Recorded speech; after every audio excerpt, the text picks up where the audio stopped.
Alors, on va pondérer ensemble une réaction d'oxydoréduction. Donc, l'équation est mentionnée ici, et on sait que l'on produit en tout cas des ions Cr3+, et SN4+. Alors, quand on veut pondérer une équation d'oxydoréduction aussi complexe, il faut subdiviser le phénomène en deux demi-réactions, la demi-réaction d'oxydation et la demi-réaction de réduction. Au vu des produits formés, on sait que le K2CR2O7 va produire les ions Cr3+, le chrome est présent dans les réactifs et les produits, et que le SnCl2 va produire les ions Sn2+. Alors on peut regarder s'il y a des ions spectateurs. K2CR2O7 va devenir 2K+, plus Cr2O7 2-, et les ions K+, sont ici des ions spectateurs.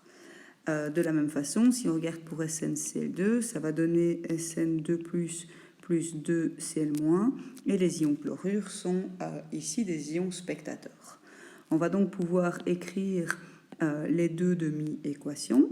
Donc la première, on a Cr2O7 2- qui va devenir Cr3+, et la deuxième, nous avons les ions Sn2+, qui deviennent des ions Sn4+.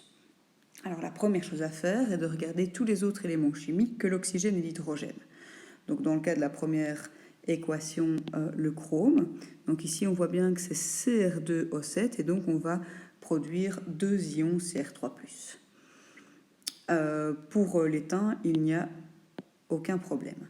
Ensuite on va pondérer l'oxygène. Donc on voit bien que dans Cr2O7 2-, on a 7 atomes d'oxygène, donc on va produire cette molécule d'eau. Rien à faire pour l'équation suivante. Et puis on pondère l'hydrogène. 7H2O, donc on a 14H+, qu'on va mettre ici dans les réactifs. De nouveau, rien à faire pour la deuxième équation. Maintenant qu'on a pondéré la masse, on va pondérer la charge. Si on regarde la charge globale de nos réactifs, on voit ici qu'on a 2- et qu'on a 14+. Donc on a globalement 12 charges positives, alors qu'ici on en a 6. Nous allons donc rajouter 6 électrons dans les réactifs afin que la charge soit pondérée. Ici, pour la deuxième équation, on va rajouter 2 électrons au niveau de nos produits. Donc là, on a bien nos deux demi-équations. Alors le nombre d'électrons échangés doit être le même dans les deux demi-réactions. Donc ici, on voit qu'on a 6 électrons, là on en a 2. On va donc multiplier l'ensemble de cette réaction-ci par 3. Alors si on additionne ces deux réactions, nous avons Cr2O7 2-, 14H+, 3 Sn2+. Donc là, j'additionne simplement les deux demi-réactions. On arrive avec ceci. Donc ça, c'est l'équation d'oxydoréduction sous forme ionique. Alors maintenant, on peut replacer les ions spectateurs. Je vous rappelle que les ions spectateurs étaient l'ion potassium et les ions chlorure.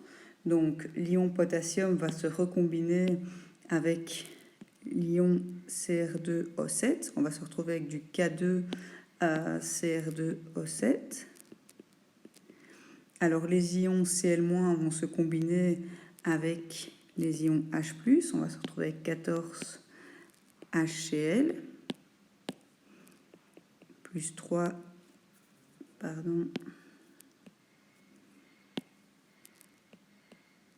SnCl2. Alors ici, on va avoir 2 CrCl3, plus 7 H2O, plus 3 SnCl4.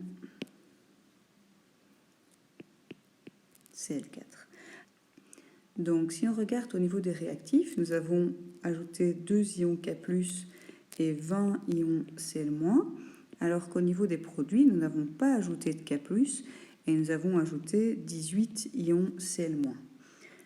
Il faut bien sûr pondérer l'équation d'oxydoréduction, et donc nous allons rajouter ici 2 KCl dans les produits de notre réaction.